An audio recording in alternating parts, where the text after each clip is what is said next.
Mislim da je uvođenje sankcija pravi potez, ali da je došao malo kasno. Trebalo je naime uvesti sankcije još u septembru prošle godine. Ukoliko se konkretno i dosledno sprovode, sankcije će sve više paralisati dalje vođenje rata od strane Srbije, ili bolje rečeno takozvane narodne armije pod srpskim rukovodstvom.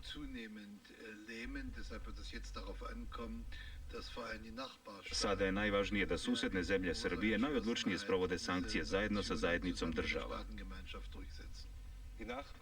Pretpostavljam da pod susednim zemljama podrazumevate i Austriju i Nemačku. A to su i zemlje koje će najverovatnije najviše biti oštećene ovim sankcijama, ali su se ipak priključile ovim odlukama. Rusija i Grčka su se dosta nećkali da se pridruže. Vidite, države Evropske zajednice i države Saveta bezbednosti koje su prihvatile plan o sankcijama, a to se odnosi i na Rusiju i Grčku, trpe zbog prekida saobraćajnih veza, ukoliko se sankcije dosledno sprovode.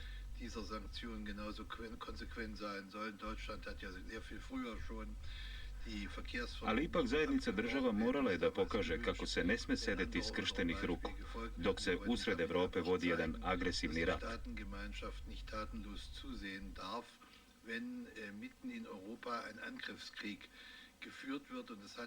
A ovde se radi o ratu koji srpsko rukovodstvo vodi protiv nacija koje su ranije zajedno sa Srbima živele u Jugoslaviji, ali koje imaju pravo na samoopredeljenje i koje su to pravo na demokratski način iskoristile i dobile priznanje od zajednice država. Savet bezbednosti je jedini organ zajednice država koji može da propiše obavezne sankcije i samo njegovom odlukom se u situacijama kada treba očuvati mir mogu doneti takve mere.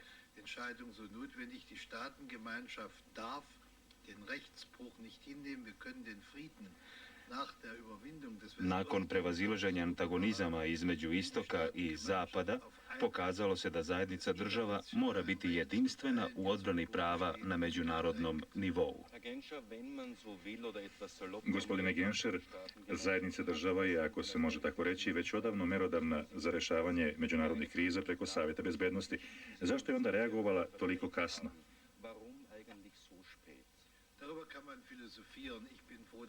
Ovakva politika je počela žestoko da se kritikuje tek kada je čitava stvar internacionalizovana, a u međuvremenu se pokazalo da su moje procene bile ispravne.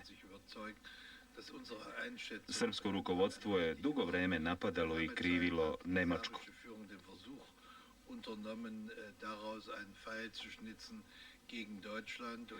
Međutim, zajednica država jednostavno više nije mogla da toleriše jedan takav osvajački rat. Ne treba zaboraviti da je i u drugim delovima Evrope izbio čitav niz nacionalnih konflikata, naročito u zemljama bivšeg Sovjetskog saveza.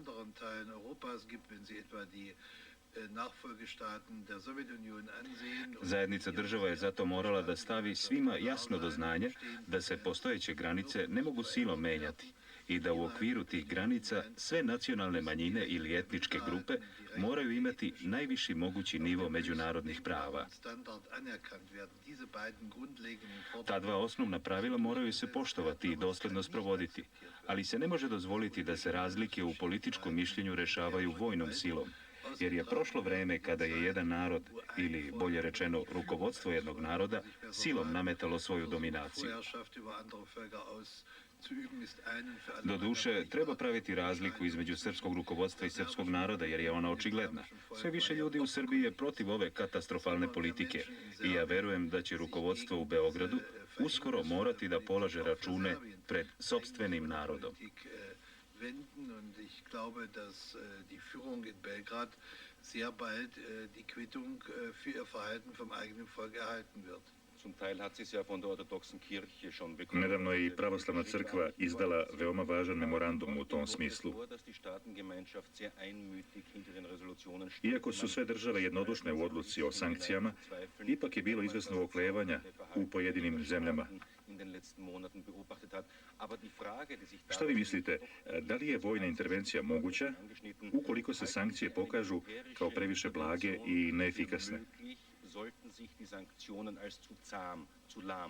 glaube, dass eine militärische Intervention immer erst Za vojnu intervenciju uvek ima vremena. sein kann und wir sind jetzt in einem Sada su na snagu stupile sankcije koje su već počele da deluju. Ako se dosledno sprovode, sankcije su sasvim dovoljne. Za jednu savremenu privredu, ovako masivne sankcije na polju razmene dobara, energije i sirovina, vremenom postaju suviše teške da bi mogao da se podnese još i teret vođenja rata.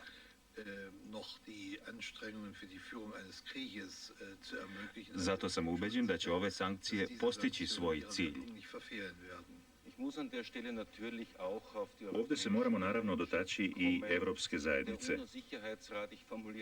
Ispada da je Savjet bezbednosti Ujedinjenih nacija na neki način pretekao Evropsku zajednicu, koja je navodno stalno žurila sa konferencije na konferenciju, ali nikada nije ništa uradila.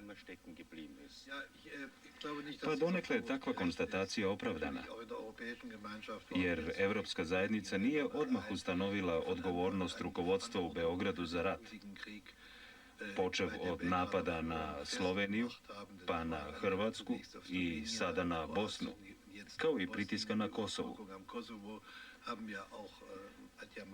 No ja ipak moram da uzmem Evropsku zajednicu u zaštitu, jer ona nije kompetentna da donosi prinudne mere kao što to mogu Ujedinjene nacije i Savet bezbednosti. Nadam se da će se ostvariti predlozi koje sam ja svojevremeno dao, a to je da se KEPS konstituiše kao regionalni ogranak Ujedinjenih nacija i da ima kompetencije kao Evropski savet bezbednosti. Odnosno da njegove odluke konačno budu također obavezne, kao što su obavezne odluke Saveta bezbednosti Ujedinjenih nacija. Entscheidungen verbindlich für den Geltungsbereich der Schlussakte von Helsinki zu treffen, die den Entscheidungen ähnlich sind, vor allen Dingen in der Verbindlichkeit gleichgestellt sind, wie sie heute nur der Weltsicherheitsrat treffen kann. Gospodine Genscher, za kraj imam još jedno pitanje, ali vas molim za kratak odgovor jer nam vreme ističe. Ne ogleda li se možda na jugoslovenskom konfliktu pomalo i ciničan karakter takozvanog novog svjetskog poretka, da zapravo pravi zastupnici rata ostaju u senci?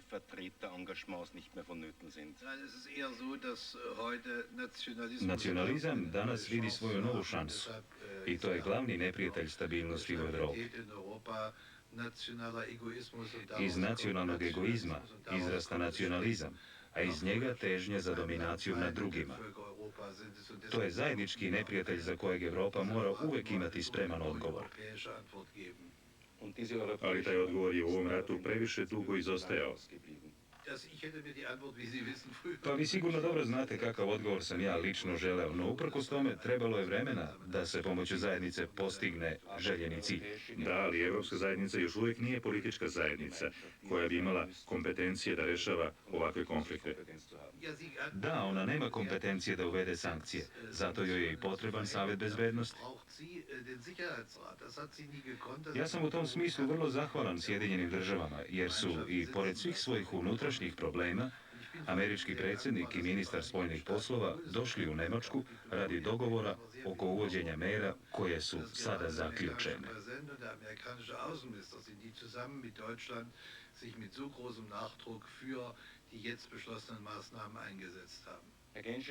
Gospodine Genscher, hvala vam što ste se odazvali i došli u studio.